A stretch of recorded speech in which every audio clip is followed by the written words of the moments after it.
এবার নতুন করে আলোচনায় এসেছে মাদারগঞ্জের আগের গৌরব। 2023 সালে জাতীয় পর্যায়ে প্রাথমিক football gold cup tournament champion হয়েছিল চরগুলাবাড়ী সরকারি প্রাথমিক বিদ্যালয়। ফাইনালে তারা 2-1 গোলের জয় তুলে নিয়ে এনে দিয়েছিল পুরো মাদারগঞ্জ উপজেলার বিরল সম্মান। সেই সাফল্যের ধারাবাহিকতায় এবার নতুন প্রজন্মের খেলোয়াড়রা স্বপ্ন দেখছে জাতীয় পর্যায়ে নিজেদের জায়গা করে নেওয়ার। স্থানীয়দের আশা আগের মতোই এবার মাদারগঞ্জ থেকে উঠে আসবে নতুন চ্যাম্পিয়ন।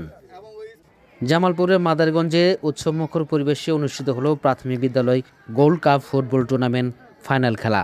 রবিবার বিকেলে মাদারগঞ্জের আফতাব হুদা জোহার সরকারি কলেজ মাঠে আয়োজিত এই টুর্নামেন্টে অংশ নেয় 4 নং বালিজুরি ইউনিয়নের বিভিন্ন সরকারি প্রাথমিক বিদ্যালয়ের শিক্ষার্থীরা। মেয়েদের ফাইনাল খেলায় মুখোমুখি হয় চরনাদাগাড়ী সরকারি প্রাথমিক বিদ্যালয় একাদশ এবং তারতাপাড়া সরকারি প্রাথমিক বিদ্যালয় একাদশ। অন্যদিকে ছেলেদের ফাইনাল খেলায় অংশ নেয় সবুগাছা করিমুজ্জামান তালুকদার সরকারি প্রাথমিক বিদ্যালয় একাদশ ও শুকনগরী শৈলমারী সরকারি প্রাথমিক বিদ্যালয় একাদশ। অতীতের গৌরবকে অনুপ্রেরণা করে নতুন স্বপ্ন নিয়ে এগিয়ে যাচ্ছে মাদারগঞ্জের খুদে ফুটবলাররা।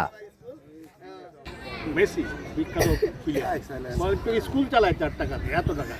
খেলাধুলা যেমন লেখাপড়ায় যেমন ভালো করলে তোমরা ভালো চাকরি পাবে, ভালো ভালো উন্নত হবে, কিন্তু খেলাধুলা যদি তোমরা ভালো করতে পারো সেখানেও তোমরা উন্নত হবে। সেখানে অনেক পয়সা, খেলাধুলা অনেক বেশি টাকা, লেখাপড়ার চেয়ে খেলাধুলা অনেক বেশি টাকা। যদি ভালো খেলাধুলা করতে পারো, জাতীয় পর্যায়ে চান্স পাও, অনেক টাকা পাবা। বুঝতে পারছো আমার কথা? কাজেই আজকে সুন্দর খেলা হোক, তোমাদের মধ্যে বন্ধু সম্পর্ক কেউ ফাউল করবে না কেউ একবারে সুন্দরভাবে খেলা করবে এবং তোমরা ভবিষ্যৎ জন্য তৈরি হও। শুনলাম যে গোলাবাড়ি স্কুল জাতীয় পর্যায়ে চ্যাম্পিয়ন হয়েছিল, এবারে যদি আমাদের চ্যাম্পিয়ন হয় সে আশা করি।